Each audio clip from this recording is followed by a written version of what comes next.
In the desolate heights of the Golan plateau, a massive stone structure sits in silence, invisible to those on the ground.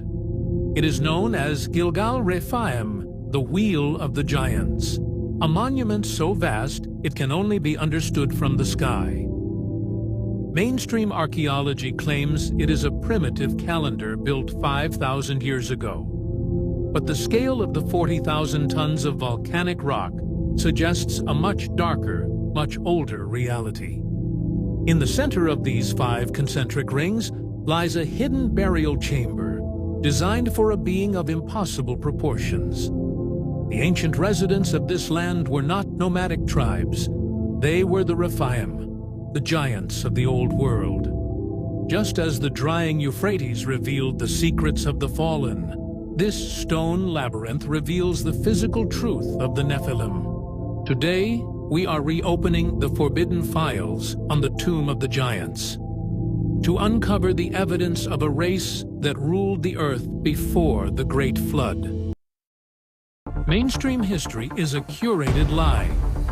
Beneath the silt and behind the stone, the truth is waking up, uncovering the forbidden, the forgotten, and the unknown. This is Dark Era Docs. Welcome to the archive. Gilgal Refaim was discovered by accident in 1967 during a routine aerial survey of the Golan Heights. From the air, the researchers saw a series of 5 massive stone circles, the largest spanning over 500 feet across. Unlike the pyramids of Egypt, these walls were not made of carved blocks, but of hundreds of thousands of unhewn basalt stones. The total weight of the structure is estimated at over 40,000 tons, a staggering amount of material to move by hand. Archaeologists were baffled, as there is no evidence of a large civilization living in this region at the time of its construction. To build such a monument would require a workforce of thousands, organized by an advanced engineering mind. But the most unexplainable feature is the precision of the alignment. On the summer solstice, the first rays of the sun pass through 2 specific gaps in the outer walls and hit the center of the structure. This suggests an advanced knowledge of astronomy that mainstream science says ancient man did not possess. They call it the Stonehenge of the Middle East, but its purpose was far more sinister than simple timekeeping. At the center of the 5 rings is a massive stone mound, 10 feet high and 60 feet wide. Deep inside this mound, archaeologists found a narrow, claustrophobic tunnel leading into a central vault. The vault was empty when they arrived, but the physical dimensions of the stone slab inside were clear. This was a tomb designed for a king of immense stature, a ruler who was worshipped as a god. The name Gilgal Refaim translates directly to the Wheel of the Giants, and it was built in the very land the Bible calls the Kingdom of the Rephaim. In the book of Deuteronomy, the region surrounding Gilgal Refaim is described as the land of the giants. It was ruled by Og, the king of Bashan, who was said to be the last of the remnant of the Rephaim. The scriptures describe his bedstead as being made of iron, measuring over 13 feet long and 6 feet wide. For centuries, modern scholars dismissed King Og as a mythological metaphor for a powerful enemy. But the discovery of Gilgal Refaim provides a physical anchor for this myth. The structure is located in the heart of Bashan, surrounded by thousands of dolmens, massive stone tables used for ancient burials.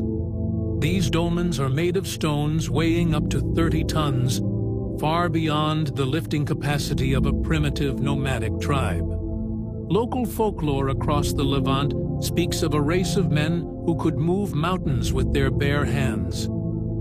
They were the Nephilim, the offspring of the Watchers who descended to earth in the days of Noah. If the Nephilim were real, they would have required a base of operations, a place to mark their territory, and bury their kings. Gilgal Refaim is that place. Beyond the physical size of the tomb, researchers discovered a chilling signature within the stones. The interior of the central vault showed unmistakable signs of vitrification, a process where rock is heated to such an extreme temperature that it melts into a smooth, glass-like substance. To achieve vitrification in basalt rock, you need temperatures exceeding 2,000 degrees Fahrenheit. This is far beyond the capability of a primitive wood fire or a simple burial pyre. This level of heat is usually associated with modern industrial furnaces or the aftermath of a nuclear event. Why would the builders of Gilgal Refaim subject their king's tomb to such a violent, high-energy ritual? Some theorists believe this wasn't a burial at all, but a soul-launching ceremony designed by those who understood the laws of physics. They were the Watchers, the fallen ones who, according to the Book of Enoch, descended upon the peaks of Mount Hermon. From the heights of the Golan, these entities shared forbidden knowledge with the Rephaim. They taught them the secrets of metallurgy, the movements of the stars, and how to harness the very energy of the earth itself. Gilgal Refaim may have served as a biological anchor, a place where the DNA of these giants was fused into the stone using a technology we can no longer replicate. It was a monument meant to survive the coming judgment of the Great Flood. But as the first time came to an end, the guardians of our history moved in to erase every trace of this alliance. The suppression of the Bashan giants is not an isolated event. It is part of a global pattern of silence. Throughout the 19th and early 20th centuries, newspapers across North America and the Middle East were filled with reports of laborers uncovering massive skeletons. These remains often measured between 10 and 12 feet tall, featuring double rows of teeth and elongated skulls. In almost every recorded instance, these artifacts were handed over to the Smithsonian Institution for scientific classification. And in almost every instance, they were never seen by the public again.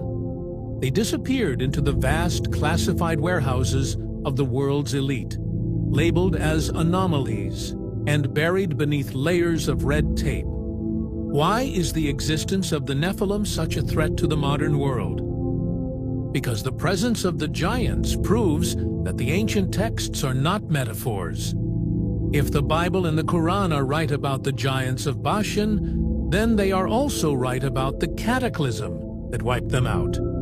They prove that we are not the masters of our own timeline, but the survivors of a prehistoric war between higher powers. Gilgal Refaim is a physical 40,000-ton piece of evidence that cannot be burned, stolen, or hidden. Today, the Golan Plateau remains a militarized zone, filled with landmines and restricted access areas. The Wheel of the Giants sits in the center of this tension, a silent sentinel waiting for the stars to align once more.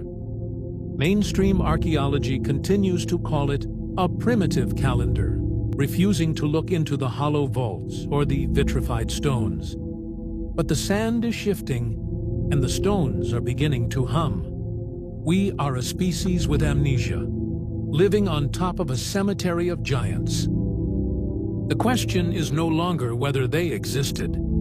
The question is what will happen when the true owners return to claim their vaults. We are looking at a history that refuses to stay buried, a truth that is carved into the very bones of the earth.